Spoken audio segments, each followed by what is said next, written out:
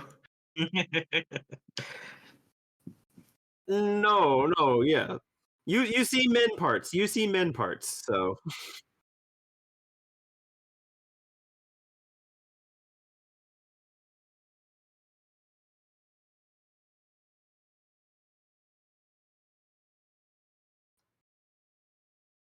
ooh, that's a good choice. Hmm.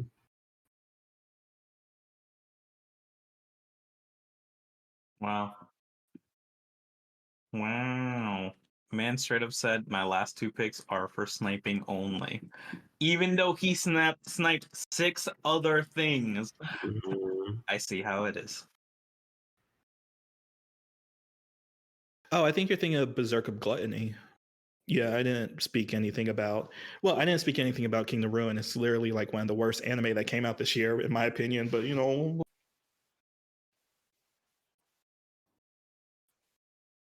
oh yeah, terrible anime. Yeah, okay, continue. What's good about it?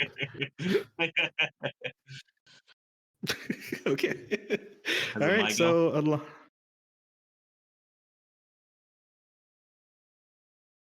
no, that's fine. That's fine. It's on your list now. Yeah, it just again, if you like the edgy Agami no kill aesthetic of revenge boy go on killing Yeah, I spree think for a so. girl, then cool.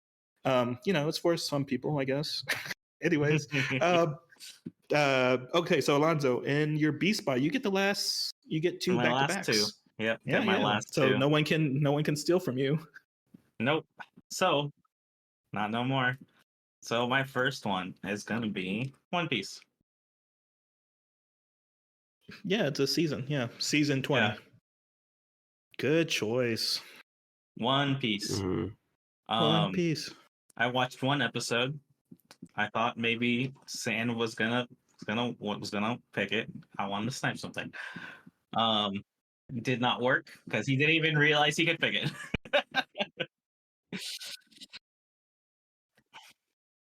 Yeah, it doesn't mean you can't pick it. If it's good, it's good, right? Yeah, it's season 20. Yeah. That's why I mentioned it at the beginning. I was like, yeah, he's Yeah. obviously going to pick Yeah. One Piece. Yeah, that's what It's I like thought. peak. Yeah, it's like peak. But no, I did watch Gear 5 happen, and I thought the animation that they did was fantastic.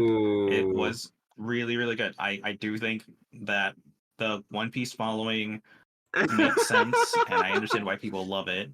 That was good. I've only seen 500 episodes. I don't plan on catching up all that fast. So, but from what I've seen, it's good. It was your I know. secret pick. It was over a really long period of time. But I did watch the anime or the live action. Really liked that one. Made me want It's to fun. go back and It's rewatch. fun. One Piece, like even the episodes I'd already seen, because yeah, it's a really good story. You know, it's great. I keep saying everything's great because it is. My last one is gonna be, and this might be shocking to you. I am not kidding. No. It might actually be talking. Tomo-chan. Yeah. Fuck demons. What? No, was I me. didn't. That was me. Snipe. No, I love Tomo-chan. We did, yes. No, I loved Tomo-chan. It is a strong, literally big woman who cannot express her feelings to this man who she loves, and this man being stupid and not realizing that she loves him, even when she literally told him. But because they've been friends since childhood, he thought she meant platonically. And then him realizing, wait, do I have feelings for her? Mashle or Mashal? Slowly, Mashal? very slowly. Yeah. It's very funny. It's very wholesome. It's great. There's a lot of fighting. Swoley Potter.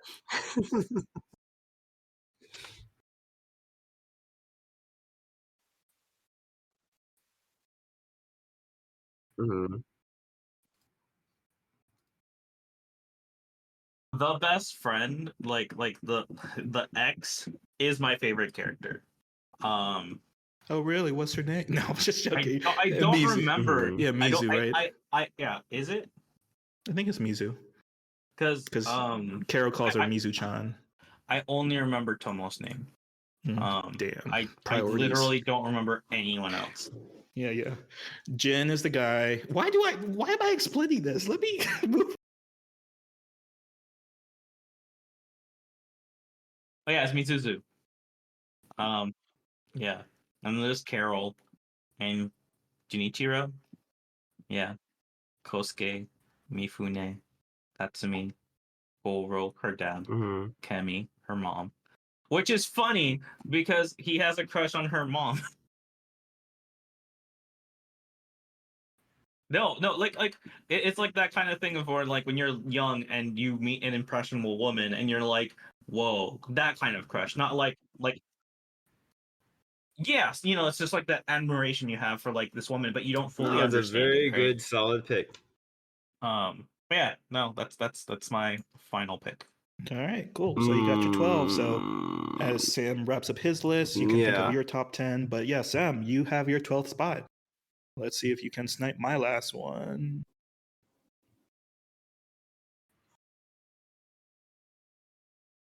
Oh, damn. I was trying to snipe it off of your list, Jin. Anyways, God, talk about a good season 2. No, it was just out the bat good. Just Sid and his adventure of meta Deadpooling his way through this fantasy world. The premise, it seemed like it was interesting, but it didn't really grab me too much. I remember listening to the episode with you and Gerard, and you spoke about it fairly highly, and so I was just trying to be strategic and try to get a last minute snipe in. But you probably can give it more due credit than I can in that flimsy summary that I gave.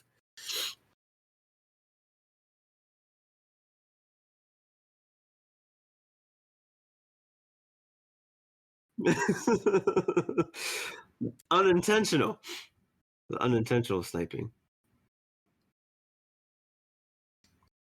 Was it Berserker Bloody? Oh no, because no, because you guys mentioned the beginning scene where it was the execution scene. Yeah. Okay, my turn's over. Let's move on then.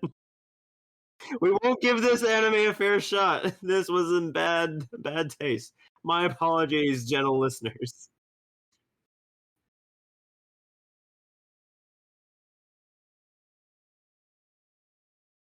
Mm-hmm.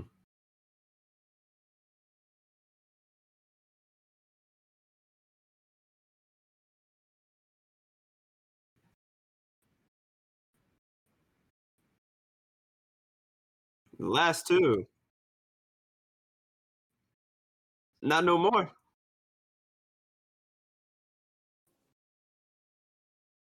Can it's still. Oh, okay. That's fair.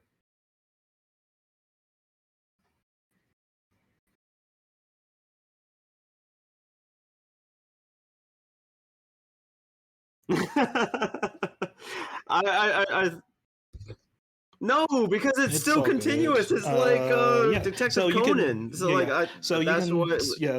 as I talk, please get your top 10 list ready as well. So you got your 12, and my number 12 as the final pick of our anime 2023 draft is not drum roll, but what was it? Mm-hmm. Oh yeah, Baki Hanma season 2. Yeah, another Netflix anime, and again, Netflix killed it this year. And Baki Hanma again. Again, there's a couple of iterations of the Baki the Grappler story, and this is the one where Pickle shows up. I love it how you said I only seen 500, but it is a really interesting case of how much the dub actually can influence the quality of the show. Again, if you look at something that I equate it to, is the same as with Kaguya-sama. It's like the narration in Kaguya-sama just adds so much humor to it that may not be there if you're just a listener of the Japanese dub. But in the English dub, to Baki's character, as well as his dad, Yujiro Hanma, as well as the narrator in the show, is so much comedic value of how hated it. Baki is like just fed up with his dad's shit almost. It is like, Oh yeah, I'm sorry. he's the Because, number like, one. Again, you it's like both the had kind of very dynamic you wish strong like feelings Todoroki had about with it. Endeavor. It's like the leaning into, yeah, old man, I'm literally going to Okay. kick you off your spot in the pedestal and show that you are the world's strongest, but you know, me as your prodigy is my duty to do that. And again, the whole family dynamics, I think again, that's what I'm attracted to. But again, Pickle as the antagonist to the story and how he interacts with the other fighters. Again, Kengan Ashura does this a little bit better, a little bit in the kind of fight choreography part of it.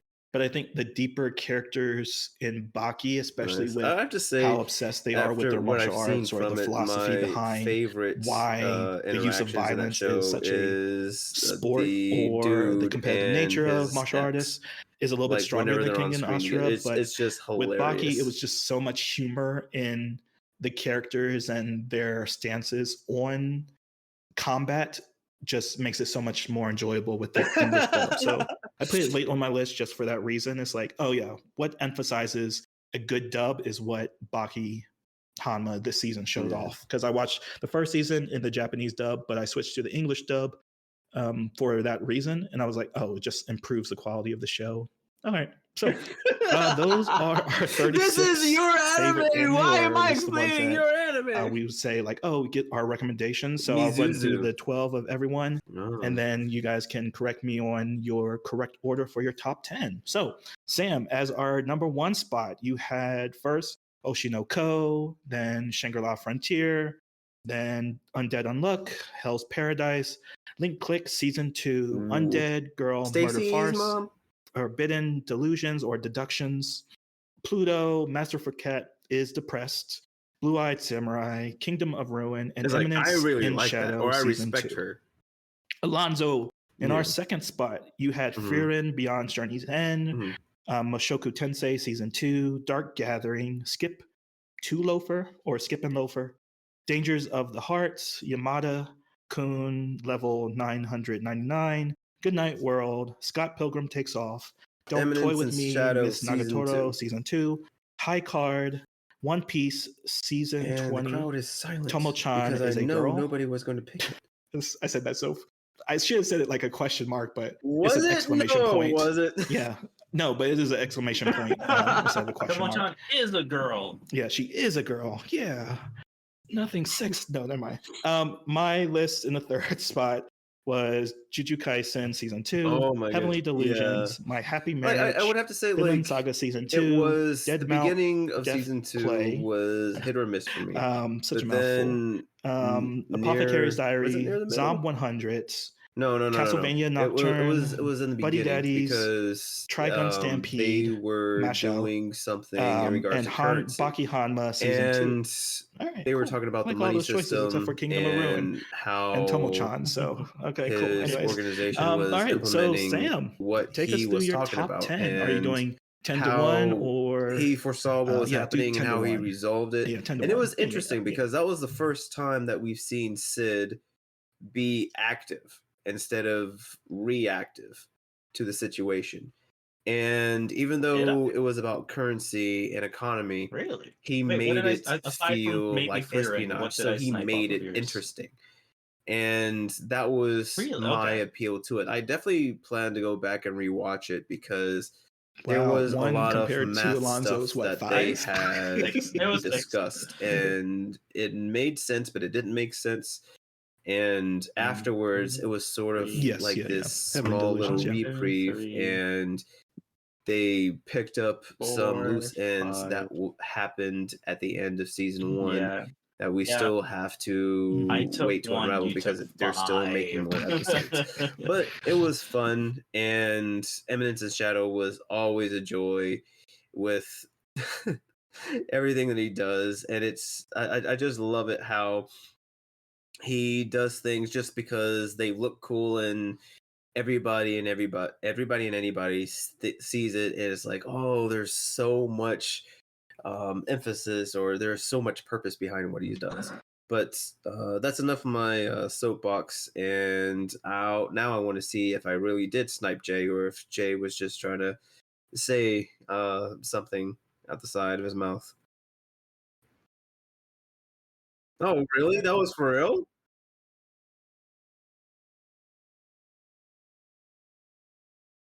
I'm surprised.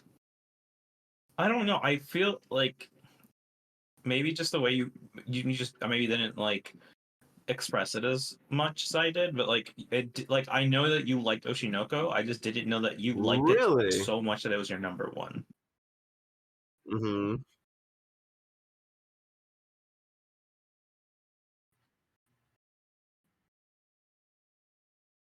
Mm. Yes.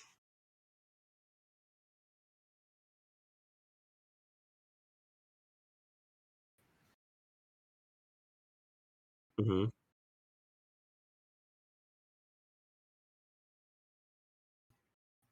It is also a murder mystery, yes.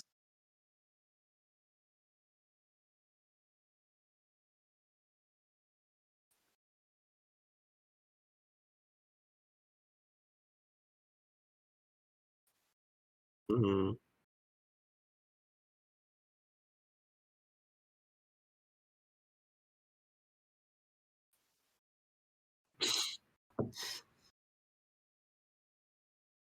Mm-hmm. Reality Star. Mm-hmm.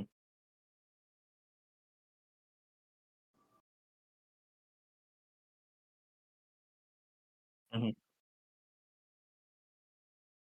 Yeah.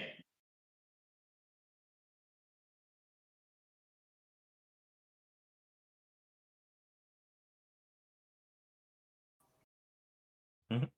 All right, cool. Yeah, the only Mm-hmm. surprise was that I think Hell's Paradise was your number 4 pick, but you put it as the number 10 spot. So Yep. it's like, oh wow, okay, cool. Yep. All right, Little all right, mad. yeah, right, exactly. All right, so Lonzo, your top 10 going from 10 to 1. So, yeah, I'm just gonna tell you first up. I left out One Piece because I only ever watched like 2 episodes. So, like, not out of hate or anything out of it. It's just I only watched 2 episodes. Can't really put it on my top 10. It was 100% of Faithful Wing. Good Night World is my 11th. Solely because I really just did not like how it ended. Otherwise, it would have been like on my top 10. But number 10, Tomo-chan is a girl. Number 9, wait, I messed up. I thought I messed up somewhere. I'm so sorry. I put 2 of these on here twice. Hold on. On. I'm so sorry. I'm so sorry. 1 second. Eh, eh, eh, eh, da, da, da, da. Oh, okay. I'm sorry. I'm sorry. Okay. Number 10, Tomo-chan. Number 9, Miss Nagatoro. Number 8, Mishoka Tensei. Number 7, Dark Gathering. Number 6, Dangers of My Heart. Number 5, My Love Story with Yamada-kun. Number 4, High Card. Number 3, Scott Pilgrim. Number 2, Skip and Loafer. Number 1, period. Nice. High Card made it up to the top. I'm so happy. Oh, it's so good. It's yeah, so good. that's so good. Yeah. Tomo-chan is a girl? Mm. Yeah. I believe so, yeah. All right, so nice list. Yeah. Approve, except for your last 2 spots, but it's okay. All right, so I just have to.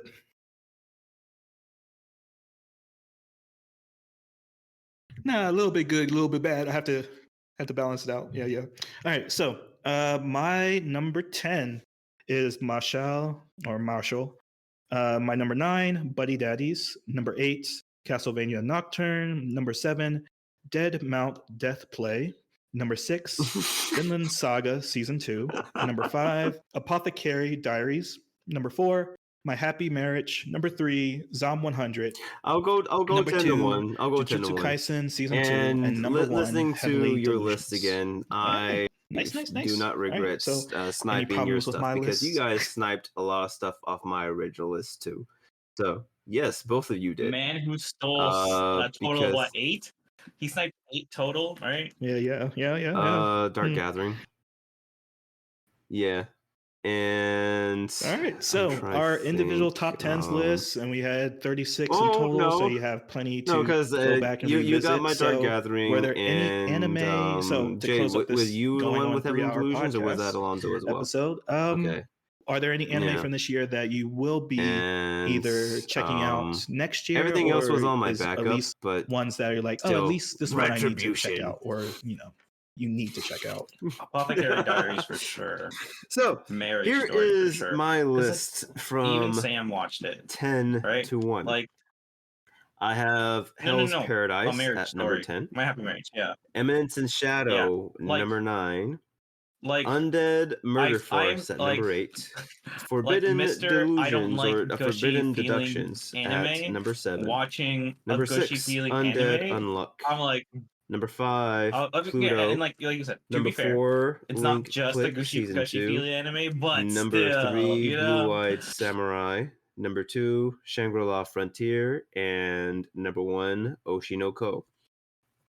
So, yeah, with my list, it got really hard after 5, but that's my list. So you're blaming your sister. Okay, thank you.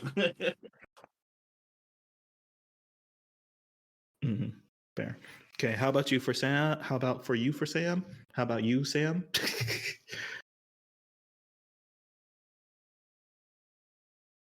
No, it was very good. And like with where I'm at right now, because I hadn't finished Link Click 2, I think like it would have been higher, but with what I've seen with Blue-Eyed is definitely a solid number 3 for me. And Shangri-La Frontier is fun, but with Oshi no Ko, like with the way that they dealt with the mature matters, and I'm just thinking about it now. It's also a murder mystery.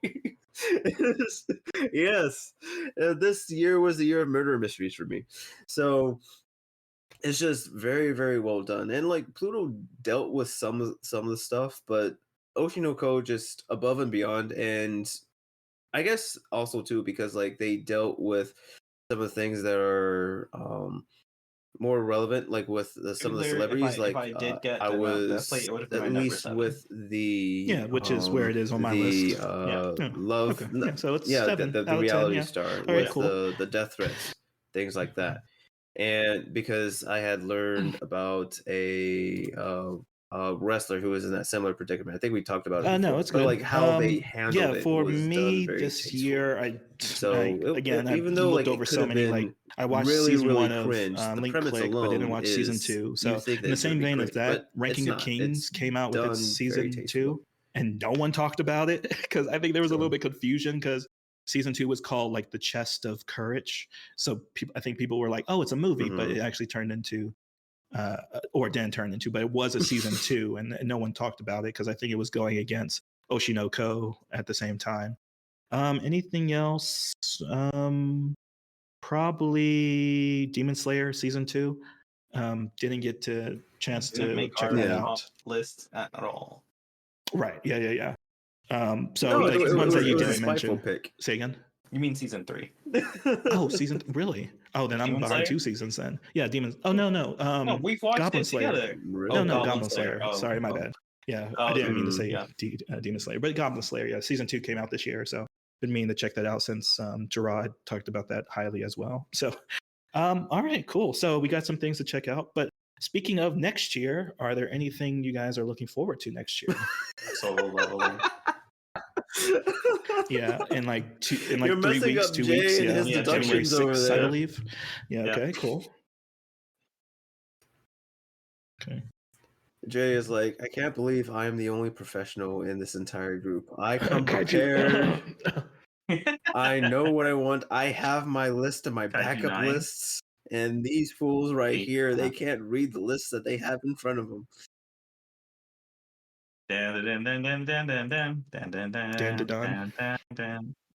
Yeah.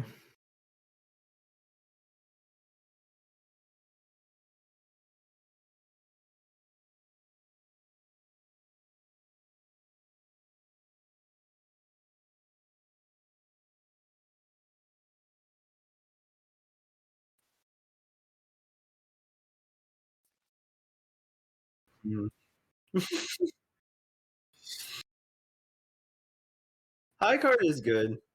It's really good, and it's got a season 2. It's an anime original, right? Or no?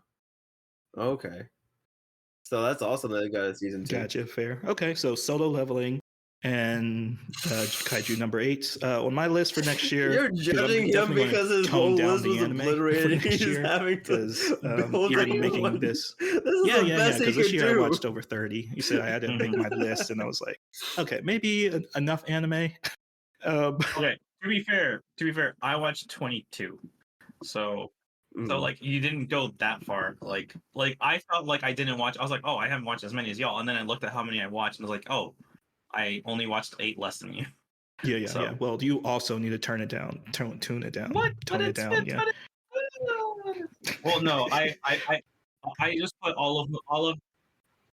No, I just put all of the anime that I watched this year onto my anime list, and that's kind of how I was like, okay, so what am I picking from? Two of mine, but that's okay. Exactly. I that's okay.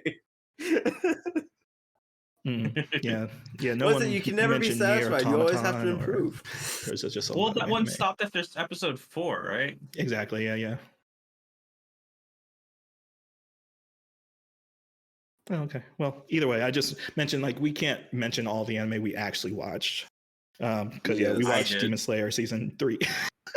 Okay, together, and like okay, same thing with like the final part of Attack on Titan didn't make anyone's list either. But for next year, I'm most interested in Reincarnated Slime season 3, Tower of God season 2, and Konosuba season 3. So are you excited for Dangerous of My No, Heart? No, I didn't watch Apothecary Diaries. I mean, I'm going to watch it. Oh, yeah, I'm going to watch it. So it's not like that's your bread and butter. I mean, I love be how mad at they yourself ended season 1. So I was like, you know what? I'm happy. I'm happy. Yeah. That's fair. Yeah. Well, season don't 2 need more love. Season 2 starts in 3 weeks. So. Okay. Well, I'll be busy with Solo Leveling, but yeah, for sure.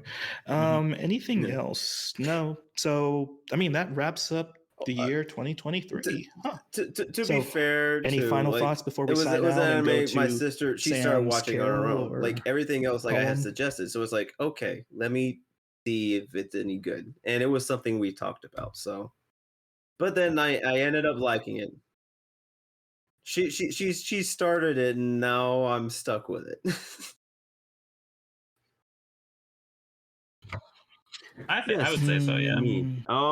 Yes, I would say because my top 3 were heavily in Delusions, like it's in a similar Kaisen, vein and to Zom 100. There was another anime on Summertime Netflix Render, that came out. Licorice I think it was Recoil, Tales and of the Cyberpunk. Oki. So I would say they're of equal standing dealing for sure. with the concubines, but yeah, it was sort of like I think this is like probably the most scenario hype year of where anime since instead of 2019 when what happened that year? There was a bunch of stuff that happened in 2019. The concubines were all men, and I think this is probably the most Shogun was secretly a woman that has happened in anime for a while. Apothecary Diaries, it seemed like it was in like that similar vein, and with how you described it, I wanted to at least check it out, that or Deadmau5 Death Play, because you, Alonzo, Gerard, we didn't even talk about this is the best thing ever. Sorry. And I'm like, I don't get it. I'll give it another shot.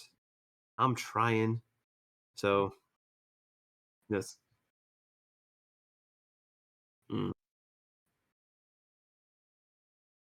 Yeah. Okay, cool. So that brings what about you, Jay? Did you see or hear any anime that you hadn't seen, or you're Sam, just tired of us talking about these lists that we didn't prepare?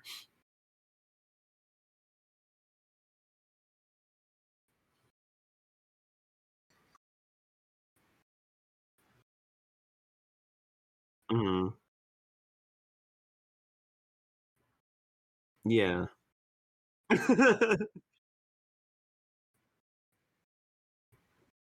Yeah. Yeah.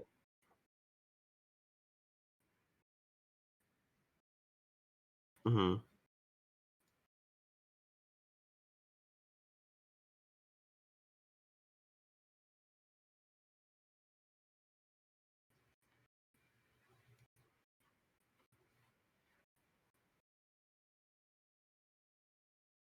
Yeah. I thought we watched it together. Oh, Goblin Slayer. Yeah, yeah.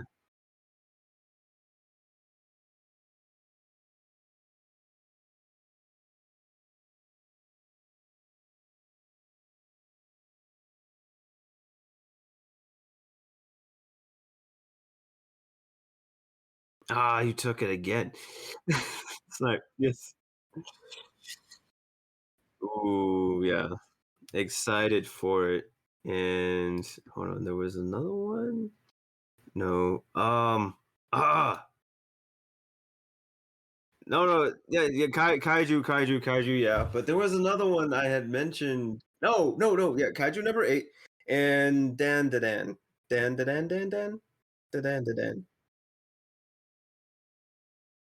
Dan. Yeah, no, like Kaiju number 8.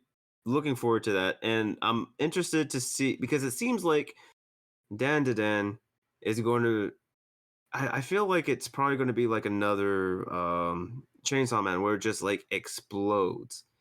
Um, like they're hyping it up a little bit like that. So, and talking about Kaiju number 8, like like Godzilla after Godzilla -1 and the new trailer that they have for the new Godzilla and King Kong movie. Yeah, all the kaiju fiends are going to be ready for Kaiju number 8. Mm-hmm.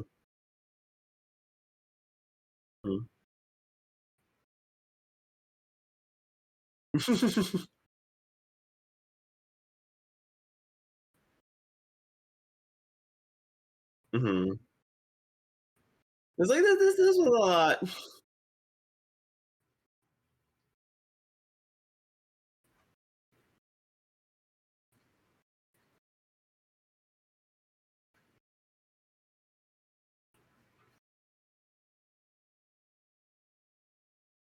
You guys were keeping count.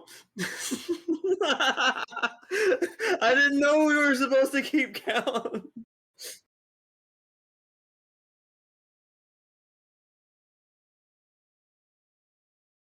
That's what I did, and then I realized I didn't watch all the anime. I didn't watch enough. Like because like I no, there was like there was another episode. They made some more. Yeah. And yeah. Mhm.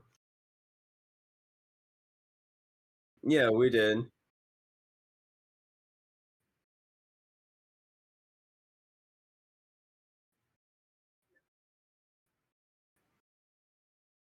Oh, that's right. Ah.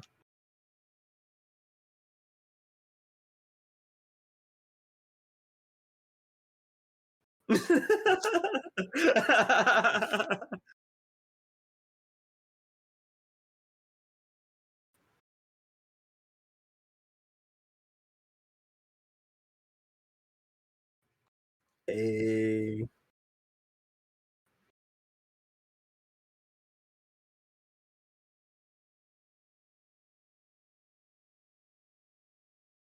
Yes.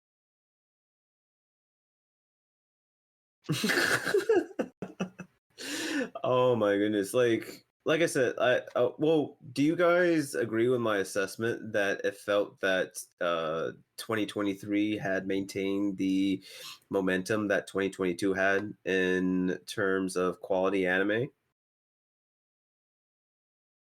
Mm, mhm,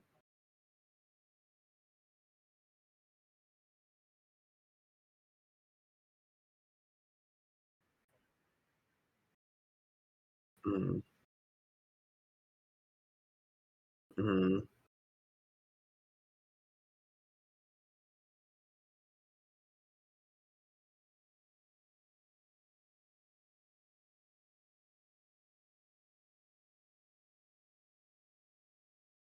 Yeah. Okay. That's fair. And Alonso, did you have any other comments or statements you wanted to make regarding this year's anime?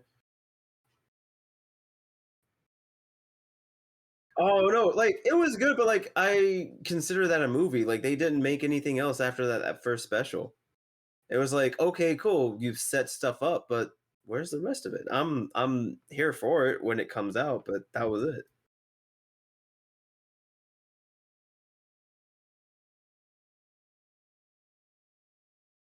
Yes, so my signing out will be a haiku from the movie Tokyo Godfathers, uh, quoting the character Yoshiake Yumigake, who also goes by Hana, and mainly because of how somber it sounds, I wrote a haiku to follow it up to just because even though a lot of Japanese haiku, or it seems like a lot of Japanese poetry, has that wabi sabi feeling to it, where it's just very, very neutral, to where for me it feels almost negative. I sort of wanted to have a second stanza, if you can call it that. So the way that Hana starts it, it goes, on the year's last day, when all of a life's accounts have been settled up. And mine continues, one should wish to say, black their balance in amounts, AIDS hope fettled up. If you liked this episode, please like and subscribe. And until next time, peace.